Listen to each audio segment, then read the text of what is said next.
Hello, aujourd'hui on voit comment créer cette galerie de portraits dynamiques.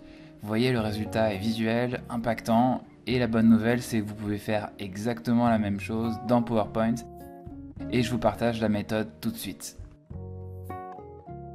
Donc ça c'est notre diapositive de départ, on va avoir notre équipe avec les 4 photos. N'hésitez pas à télécharger ce fichier en fait que je vous partage, ça va vous permettre de suivre plus facilement les indications que je vais vous donner. Donc vous avez compris, on va commencer par zoomer sur cette personne et ensuite on va zoomer progressivement sur chaque personne. Donc la première chose qu'on va faire, c'est qu'on va faire un clic droit sur cette diapositive, la première diapositive, et on va cliquer sur dupliquer la diapositive.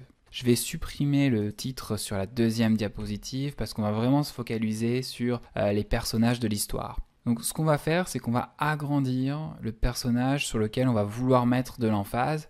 Et à l'inverse, les autres, on va légèrement les réduire et on va les décaler vers la droite. Ensuite, on veut vraiment concentrer l'attention sur la première image. Donc ce qu'on va faire, c'est qu'on va sélectionner les images suivantes. On va dans l'onglet format de l'image et vous voyez dans couleur, on va choisir nuance de gris.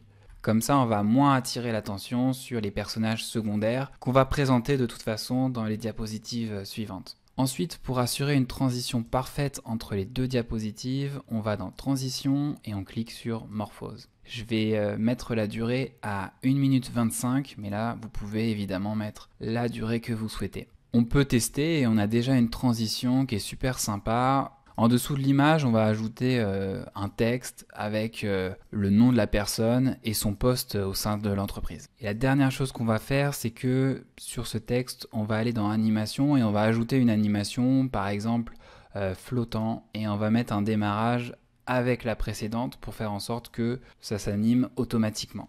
Donc on a créé l'animation complète pour la première personne de l'équipe, la transition est parfaite et l'identité de la personne apparaît et son poste également. Et je pense que vous avez compris que pour la suite ça va être extrêmement simple.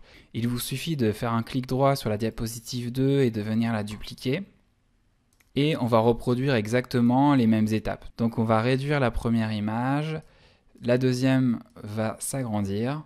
Et ensuite, on va évidemment rajouter la couleur sur la première image et enlever la couleur sur l'image 2. Le texte, on a juste à le déplacer et à modifier l'intérieur. Et le texte est déjà animé, donc lorsqu'on va passer de la diapositive 2 à la diapositive 3, tout va se faire de façon fluide et automatique. C'est très simple en fait pour la suite, vous avez juste à dupliquer à chaque fois la diapositive et à en ajouter autant que nécessaire. Moi j'en ai encore 2 à produire, mais évidemment ça va varier en fonction du nombre de personnes que vous souhaitez présenter. Si vous voulez en apprendre encore plus sur les animations captivantes dans PowerPoint, sachez que j'ai développé un programme complet sur le sujet, dans lequel je vous partage absolument toutes mes techniques, toutes mes astuces et tous mes secrets.